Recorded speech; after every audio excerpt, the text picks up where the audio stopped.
Welcome to Hyperplay RPG. In 2015 we started an RPG fanzine called, funnily enough, Hyperplay RPG, focusing on mostly retro RPGs and mostly JRPGs, some Western RPGs as well. And we had a glorious run of 5 issues, starting at issue 0 and going through to issue 4. And we also did an Art of RPGs bookazine featuring the best fan art from around the world and also reviewing some Yoshitaka Amano Final Fantasy art and some of Will Overton's excellent art, and Will Overton also did a cover for us, our issue 2 cover. So we had a great run of it and learned a lot. Since then we've gone on to publishing other RPG books, for instance the RPG Fan Review Card Collection, which you can buy on our website, Hyperplay RPG, if you're interested. Around 300 RPG reviews in there, each scored out of 100%. And now it's time for us to share with you what Hyperplay RPG considers to be the 10 best RPGs of all time. Please bear in mind we haven't played every RPG ever, and your opinion may vary.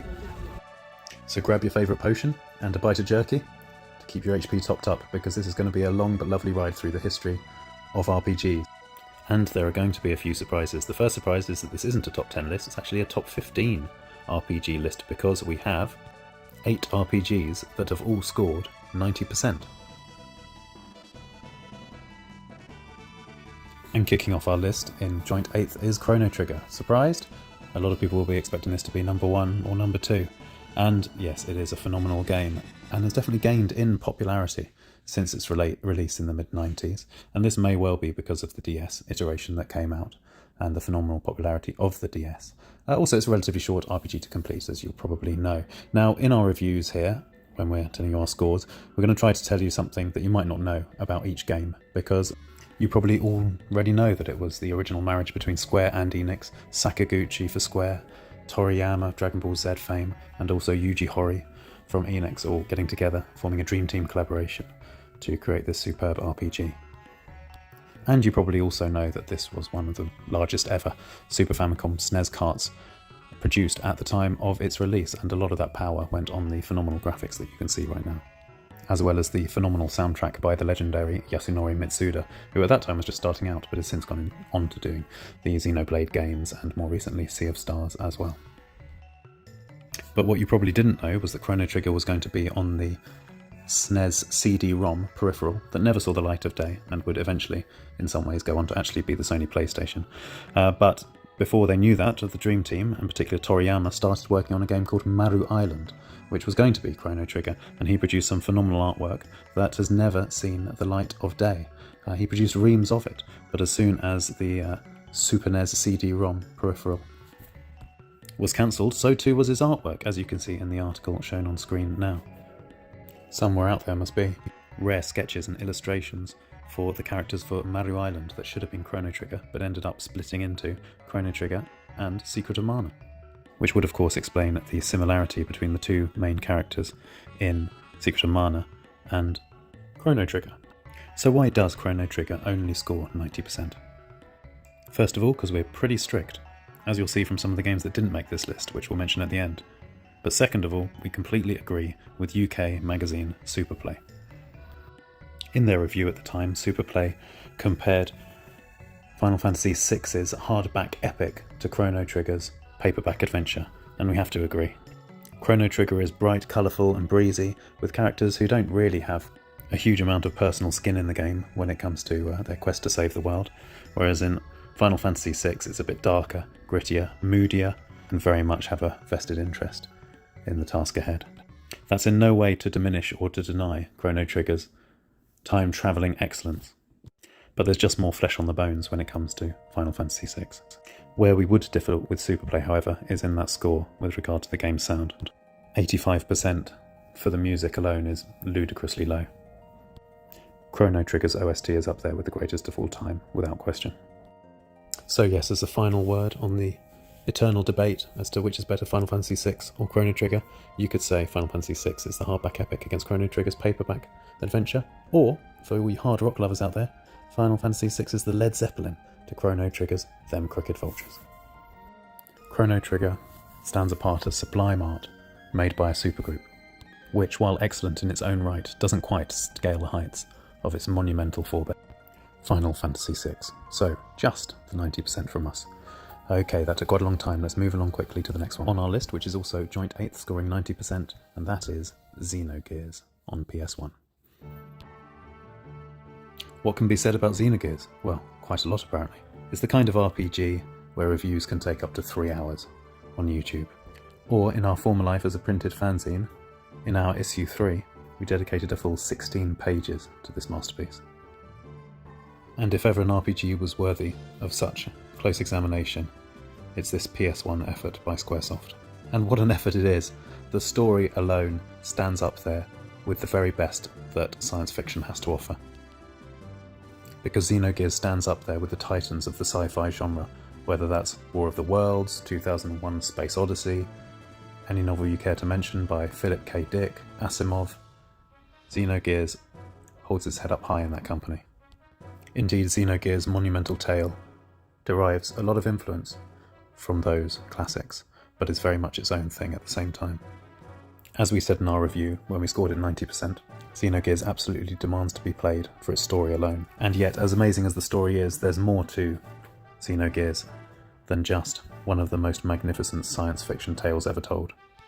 Much like the previous entry in this list, Xenogears is a Squaresoft game, and features a quite wondrous soundtrack by Yasunori Mitsuda, who was also responsible for Chrono Trigger's OST. Xenogears is also quite the good looker, with those fantastic sci-fi interiors and cityscapes coming to life quite beautifully under the direction of main man Tetsuya Takahashi. The sprite work, polygons and character portraits all coalesce to produce something quite coherent and quite beautiful, as opposed to, for instance, Final Fantasy VII's mishmash of styles, which, to our mind, created something of a visual dissonance. But of course Xenogears isn't perfect, not many games are, hence only scoring 90%, so what is not so good about it? Well, the second disc is quite infamous for rounding off the story in quite an unsatisfactory manner. It's much more visual novel than video game. Also, dotted throughout the game are some truly excruciating platform sections, which really didn't need to be in there. But it's hard to talk negatively for too long about a game that's simply as miraculous as Xenogears.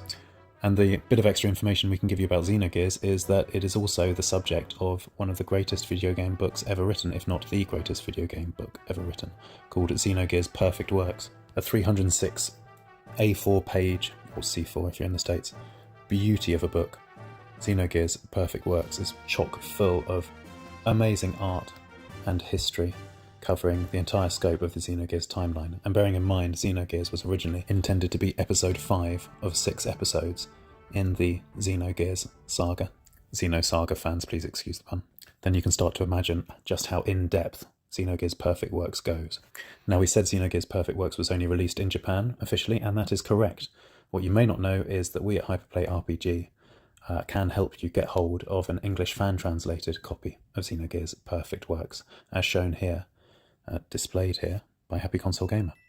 All the details are in the description below, and if you need any more convincing about the glory of Xenogears Perfect Works, then you can see that in our issue 3 of our fanzine, we rated Perfect Works a whopping 97%. Anyway, Xenogears on PS1, an absolute must-play for any science fiction and JRPG fan. And yes, copies can be a little hard to track down. One way to do it might be through the murky waters of emulation. Of course, we would never condone such measures. However, you can see our other videos on various emulation consoles if you wish to take the plunge in that direction. We could talk about Xenogears all day, but we must move on. We're already 11.5 minutes into this video, and we've only covered 2 out of the 15 games. So let's have a look at our next 90%er, at joint 8th on our list of top 10 RPGs. And also coming in at 8th, with 90%, is Xenoblade Chronicles 2 Torna, the Golden Country, the standalone DLC expansion pack, which was quite gloriously released physically, separately, which unfortunately can't be said for Xenoblade Chronicles 3 Future Redeemed, but never mind. What a fantastic game this is. This distilled everything that is great about the Xenoblade Chronicles games. You still get the wide, glorious, expansive biomes to explore, the huge titans on which to roam about. It's got a cracking, tightly knitted storyline that you don't need to have played Xenoblade Chronicles 2 to appreciate. And Xenoblade Chronicles 2's slightly labyrinthine combat system has been refined here to absolute perfection, making it much more accessible, but just as fun, if not more so. Then, of course, you get the side quests. Now, the sticking point for Xenoblade Chronicles 2 Torna for many people is that the side quests are not side quests, they are locked in. They are mandatory, not optional. But we have to say that the side quests for Torna were some of the most enjoyable, if not the most enjoyable, from the whole of the Xenoblade franchise. They add quite a bit to the world, including there's one where you find out a lot more detail about the main character and his personal life and his family. It's absolutely superb, and they don't take that long to complete either. Yes, maybe it's a bit of padding to add to an otherwise short runtime, but it's enjoyable padding, we would say, and the runtime comes in at around 20 hours, maybe a little bit more, and we would consider this to be the perfect distillation of all things Xenoblade. But is it the best Xenoblade game out there? Well, for that you'll just have to wait and see for the rest of the list. What we will say is that once again the soundtrack is done by that man Mitsuda. So, Xenoblade Chronicles 2, Torna the Golden Country, a must-have, we would say, for anyone at all interested in the Xenoblade Chronicles games, and a perfect place to start to dip your toe into the water. Available only on Switch and recently reprinted by Video Games Plus in Canada, who ship worldwide, and you can get your physical copy of Torna for a very reasonable price from them. We'll leave their link in the description below. We're not affiliated at all. We've used them before and they're fantastic and definitely worth supporting if you care at all about physical media and want to get hold of rare games like this one once was. In short, Torna on Switch is very, very nearly our favourite Xenoblade game of them all, and as such scores a very well earned 90%. Also scoring 90% and coming in joint 8th is Super Mario RPG. Recently remastered for Nintendo Switch, more of which later, Super Mario RPG came out in 1996, right at the end of the Super Famicom, Super Nintendo's life cycle. It was a lovely marriage between Square and Nintendo, but like so many marriages, it was rather rocky. We reviewed Super Mario RPG in issue 2 of our fanzine, and as always we did a deep dive into the game and its development, and we were surprised to discover that Square and Nintendo actually didn't get on so well together. Fraught development cycle or no, Super Mario RPG on the SNES was a fantastic effort. Some people thought it a bit simplistic when they looked at it at first, but actually once you get into the nuts and bolts of it, there's a superbly deep game with lots of secrets, and it pioneered the active time battle pressing, where you press the A button for your action and you can block the attacks by the enemy, or you can increase damage that you dish out by pressing A, and there are tons of secrets in this game.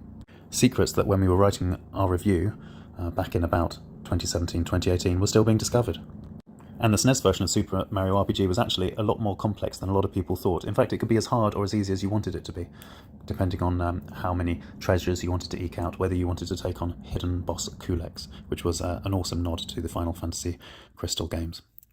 Players in search of a bit more of a challenge will want to go for the Super NES version, but those content with getting the most polished experience will want to go for the Switch remaster, but be warned, it is much easier and much quicker to complete.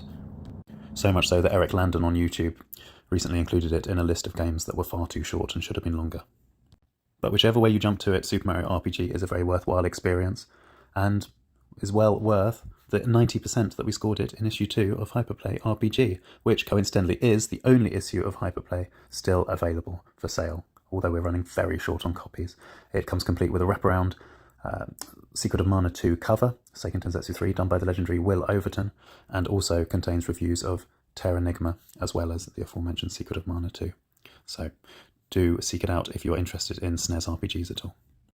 Moving right along, also tied for 8th place with 90% is The Witcher 3. Yep, it's about time we switched it up and went for an action RPG, or a WRPG if you like, Western RPG, and there's none finer than the legendary Witcher 3 Wild Hunt, which we played on the Switch, complete edition, and after it had been patched a few times, it runs great. And yeah, sure, you can get greater graphical fidelity if you play it on a high-end PC or your PS4s or PS5s, but the Switch version was perfectly fine for us, and we got to play it on the go on something that isn't the size of a toaster, which is a little reference to the Steam Deck for you. So Switch it was, and what a fine experience Witcher 3 turned out to be.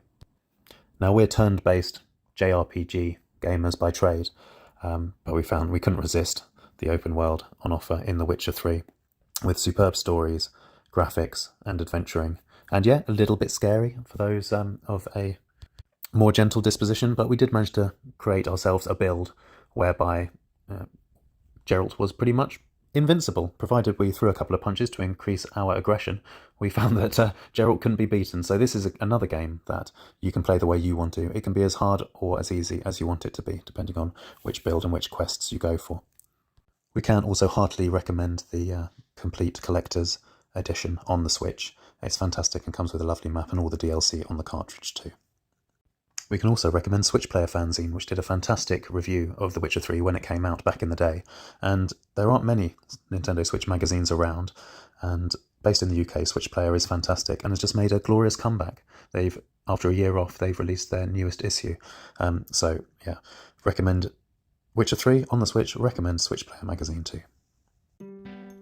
Also in 8th place with 90% is Tengai Makyur Zero, released on the 22nd of December 1995. This is a phenomenal Super Famicom turn-based RPG. If you're a fan of Final Fantasy VI on the SNES, you'll absolutely love this. Very much in the same ilk with fantastic turn-based battles, tons of secrets to discover, spells galore as well during the turn-based gameplay. Absolutely brilliant, with some of the very best visuals on the system. Now this was released very late in the Super Famicom's life cycle and never got an official English release, but miraculously, and I'll explain why it's a miracle in a moment, in 2017 a fan translation was released. And the reason it's a miracle is because this game has a unique selling point. It included the personal live game system, which is effectively a real-time clock. You would say at the start of the game, you would input what the real time was, real time and date and year, in the real world, into the game, and this would affect various events inside the game itself, like certain festivals would only crop up on a certain day of the year in real life. Admittedly, this was something of a gimmick, but to somehow manage a translation as well as emulating the real-time clock was absolutely incredible, considering with emulation there's no battery backup. So fair play to the team behind the fan translation, and it's a translation that's absolutely done on a professional level. We actually happen to know the head translator, retro translator Tom, thoroughly nice chap, and he also sent us the files by which we could print out our own manual, map and English box for this stellar game. Now these English fan-translated physical materials aren't available anywhere, but if you drop us a line to rpgzine@hotmail.com or contact us through our website, hyperplayrpg.com, we can point you in the direction of how to get them. Absolutely beautiful physical materials. I mean, the manual itself is about 40-50 pages packed full of art and fantastic information. And the map is double-sided with the game world, which is ancient Japan.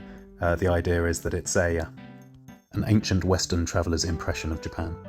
Anyway, back to the game, and Tengai Makyur Zero sports some of the best, most beautiful eye-popping visuals on the Super Famicom, as well as a wonderful orchestral soundtrack.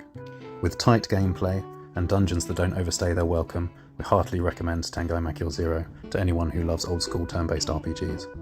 Oh, and don't be frightened to use a guide near the end to make sure you pick up all the spells from the old hermits hiding in their caves. Like this excellent walkthrough on Neoseeker. And so we come to yet another glorious 90%er, and that is West of Loathing on the Switch. Now what a phenomenal game this is. I mean, if you like turn-based RPGs, you like laughing, and you've got a penchant for spaghetti westerns, then you absolutely must play West of Loathing. Don't want to spoil it too much, and don't be put off by the simplified stickmen graphics, which add quite a lot of charm and quirky humour to proceedings. This is a paranormal adventure turn-based RPG. It's not long. You could call it a hidden gem because it's often overlooked. It doesn't feature on many of those short best RPGs on the Switch or hidden gem videos, but definitely go and do yourself a favour and get hold of West of Loathing. You will not regret it. We've never laughed as much in a video game. Yes, it might get a little bit samey towards the end, maybe just for the last half an hour or so on, but you're still going to get hours and hours of riotous laughter out of this one. Don't want to say too much. It was reviewed in Switch Player Fanzine. We didn't review it ourselves, but their review is absolutely on point. They gave it 4.5 out of 5, which anyone will know is 90% bang on, and they were absolutely right. Thoroughly deserves to be in this class of joint 8th 90%ers here. So yeah, please go and get West of Loathing. It's about £10 now on the eShop, and you could do a lot worse. This is wonderful fun. Moving right along in its deja vu. Yeah, I'm sorry, it's one last game tied 8th for 90%. And what a game it is. Comparisons are inevitable, but we believe that Final Fantasy VIII is better than Final Fantasy VII. And at this point, I can just see a lot of people hitting the exit button from the video. But to be honest, it's got better graphics. The story is just as crazy, okay, maybe slightly less comprehensible than Final Fantasy VII. The art style just gels so much better than the aforementioned visual dissonance of Final Fantasy VII. And the gameplay systems found much more enjoyable, the junction system, than the materia system. The junction system is divisive, but I applaud Square for doing something a little bit different. Yes, it can be broken, but who doesn't derive huge joy from breaking a game? The sense of ultimate victory, when you make yourself invincible. For a turn-based gamer, there's no greater feeling. I played Final Fantasy VIII on the Nintendo Switch, and yeah, some people say it's not the best remaster ever, but it does have some superb quality of life improvements, so you can race through those battles when you're drawing the spells out from the monsters in double or triple quick time. You can make yourself overpowered, but well, that would be cheating. The bottom line is, if you can get on board with that junction system, if you're happy going into stat-heavy menus and micromanaging them, you're bound to have a brilliant time with Final Fantasy VIII. Congratulations, we've finally broken through the shackles of joint 8th place and the 90%ers, and we are into joint 5th place and 91%, and we have Xenoblade Chronicles 3. Now this is the best of the Xenoblade bunch. It might not have as good a story as 1, it might not have as deep a battle system as 2, but as an all-round package it's the best, but crucially it has the job system. And the job system, the classes, that you can move around, the characters, you can really min-max to your heart's content, and nothing pleased us more than getting to the admittedly slightly underwhelming final boss battle and having a flag-waving loon buffing every single character, who would in turn use that character's skills that they'd learned to buff the other characters, and it was a buff fest. It was buffing brilliant, and it effectively made our end team absolutely unbeatable, which was a real mercy considering the slog that was Xenoblade Chronicles 1 final boss battle, and also found Xenoblade Chronicles 2's final boss pretty underwhelming. But yeah, Xenoblade Chronicles 3, it takes everything that's good about Xenoblade. It's got great exploration, again not as awe-inspiring or mind-blowing as Xenoblade Chronicles 1, but maybe that's just because, you know, the first time is the most impressive time. But great worlds to explore, yeah, slightly lacking in diversity compared to the rest of the series. Good characters, very interesting storyline and premise, although we weren't as bowled over by the story as some people. As an all-round package, Xenoblade Chronicles 3, absolutely go for it. You can go straight in on 3, although if you're going to play the DLC Future Redeemed, it's best to have a working knowledge of the other 2 mainline Xenoblade games as well. But if you have any affinity whatsoever for job classes and character customization, then you absolutely must play Xenoblade Chronicles 3. Next up in joint 5th place with 91% is Disco Elysium. We played this one on Switch, and in this game you can be an alcoholic, amnesiac cop who can transcend time and space through the medium of dance. That's pretty much all we're going to say about Disco Elysium in terms of its plot, because you want to experience it for yourself. Now, some people might find it a little bit try-hard in terms of its philosophizing and communism, but this is a unique adventure, and one where your decisions, your dice rolls really do matter.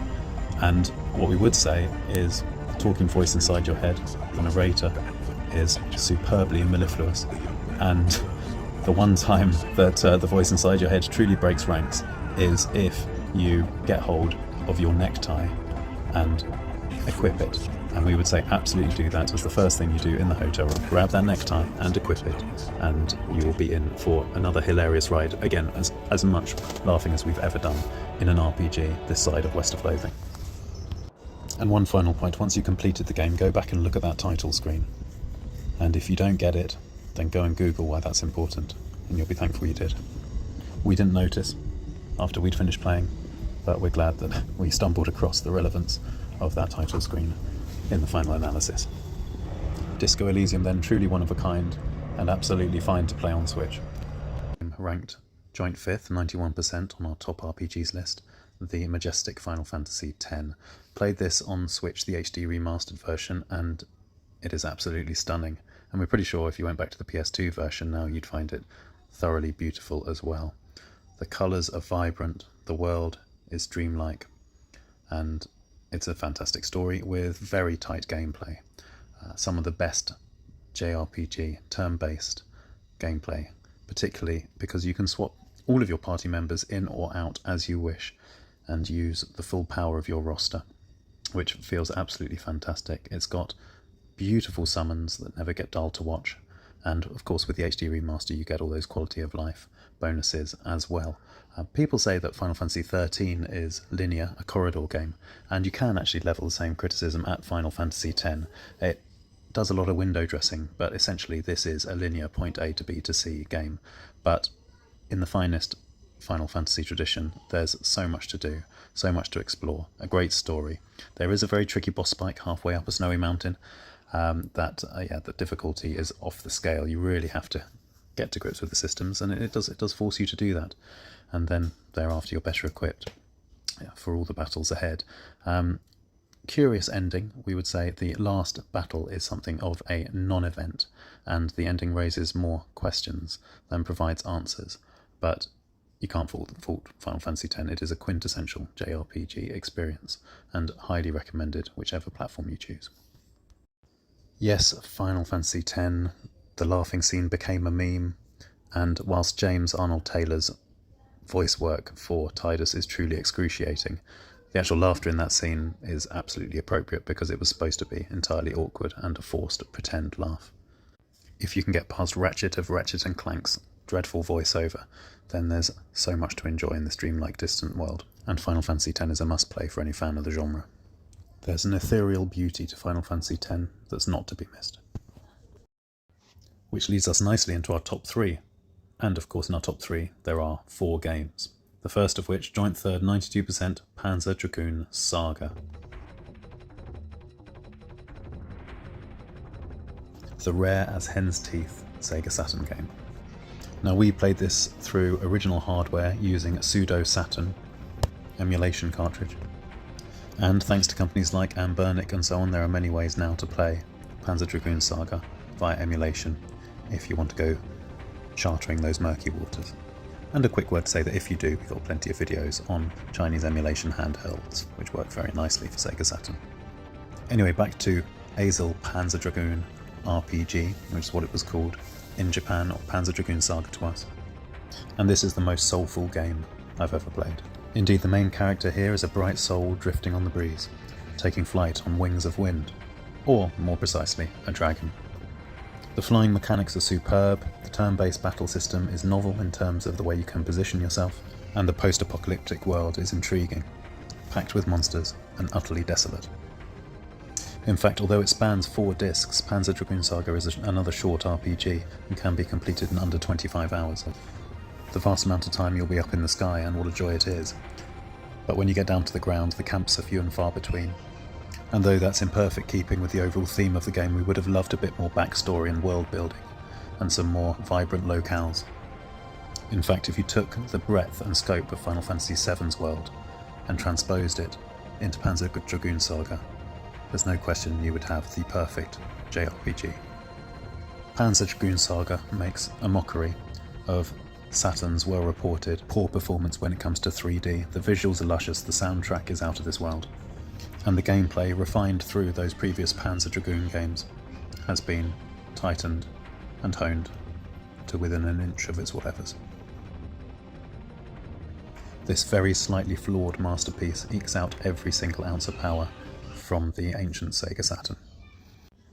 As usual, quintessential UK RPG fanzine Roll Call had it right when they described Panzer Dragoon Saga as a very slightly flawed masterpiece. So yeah, we suggest you do whatever you can to get hold of this, and if that means emulation, then check out our other videos for plenty of sub $50 options. A good, if slightly murky moral way to save yourself up to $500, which is what the Sega Saturn game goes for currently.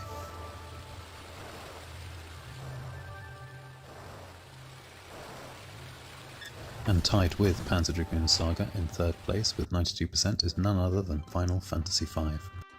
It was with a mixture of fascination and devastation that we read in Roll Call fanzine back in the 90s about Final Fantasy V, seen here with a original complete in box Super Famicom copy and our more recently curated depiction of what a SNES box would look like had this amazing game actually come over to Western regions at the time of release. Alas, it did not so. I was left to peruse the pages of Roll Call, wishing we could play what was apparently a classic game, and it most certainly is. Officially, Final Fantasy V has since been released for the GBA, and that is the best version in terms of the script. I actually played a SNES version with the GBA script patched in, and it was absolutely perfect, and the sprite work looked much better than I thought it would.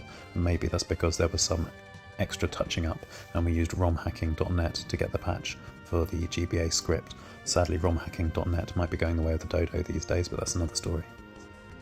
Regardless, however you play Final Fantasy V in English, it is definitely worthwhile, and once again, a majestic job system is at the heart of this one.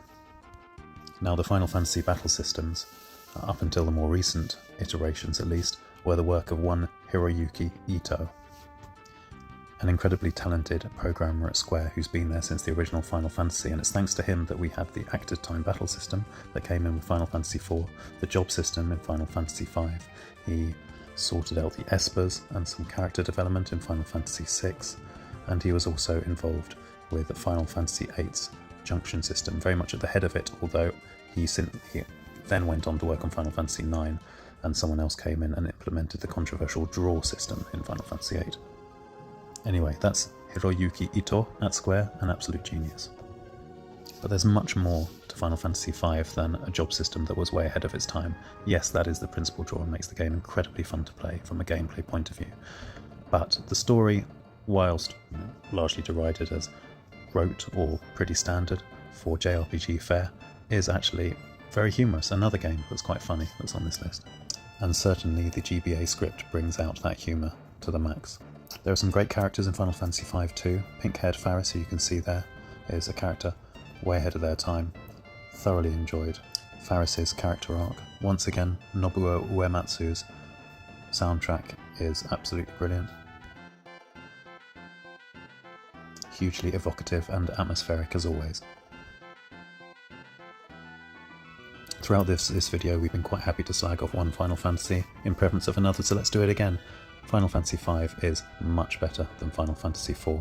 On the face of it, Final Fantasy IV's story is more interesting, but it's so melodramatic and over the top, with characters sacrificing themselves willy-nilly left, right and centre, that actually there's a much greater sense of believability to Final Fantasy V, and overall it's just a vast improvement on Final Fantasy IV. In Final Fantasy V, sacrifice is hard thought, and not a throwaway gesture like in Final Fantasy IV. The music, while not having the breadth of Final Fantasy VI or maybe even Final Fantasy IV, has some big ticket tunes that are upper echelon Uematsu and add some extra emotional oomph to the important scenes. There's secrets and treasure to be found at every turn, if you can find them, and the layered world maps, allowing exploration above and below ground, are an absolute marvel for 1992. And as with all good JRPGs, there's many a battle, but there's never a grind, and customization is the key here. The palettes, textures and sprites are all excellent here, and it's quite obvious that this isn't the first time that this particular developer has delved deep into the hardware to get the best out of it. And the boss battles are a puzzle in themselves as you try and fathom which particular jobs and combinations are best suited to get the better of the big bads. Of course, it's not all perfect. Stat buffs and boosts from items are never actually laid out in the game, so you don't know exactly what they do. It's a matter of trial and error, and that's never a good idea for an RPG. But overall, as Roll Call said, this is a classic game, that simple. And way up in second place with a whopping 94% is the legendary Star Wars Knights of the Old Republic. We reviewed KOTOR to its friends in issue 1 of Hyperplay RPG, and started our review with a quote from British video game magazine Edge, which said, "It is a rare game indeed that has you starting a second playthrough the instant you finish the first." And that's exactly what we did with KOTOR. We went on a light side run the first time round, and then we immediately started up the game again to play it dark side, all out Sith badness. Such are the differences between a light side and a dark side playthrough, that although the setting and overarching story remain the same whichever way you play it, the myriad divergent experiences offered by being Jedi on one hand or Sith on the other, or or rather more accurately, Jedi or Dark Jedi, will have you itching to come back for a second blast to see what you missed first time round. And there's nothing more amusing than having been a goody two-shoes and then being the most horrible you possibly can be the next time round. You can play KOTOR how you want to, with the real-time with pause battle mechanic. So play it as an action RPG, or pause it and line up your turns and make it a bit more almost turn-based. But it's that indefinable quality that we touched on earlier with regard to Final Fantasy VIII and Final Fantasy VII. Atmosphere. It's the magnificent brooding atmosphere of KOTOR that stays with you. It's a dark game and you're mowing down hundreds of enemies, but the music absolutely evokes a quiet sense of menace, which reaches a crescendo when you come to an important battle. Indeed, the darkness is there from the get-go. When you load the game up, you have Darth Malak, the big bad himself, menacing the main menu screen, glowering out at you. And, even worse, he's actually moving, swaying from side to side in the mist and the smoke of the title screen. Yeah, we're easily scared, so what? Then there's the darkly comic HK-47, battle assassin droid that you can see here, who has some of the funniest lines in gaming. Bloodthirsty doesn't even begin to cut it. We could go on and on about the magnificence of KOTOR, but suffice it to say this is the most authentic and best Star Wars experience you'll get outside of the original trilogy. Only better minigames and a smidgen more variety could improve this impressive, most impressive package.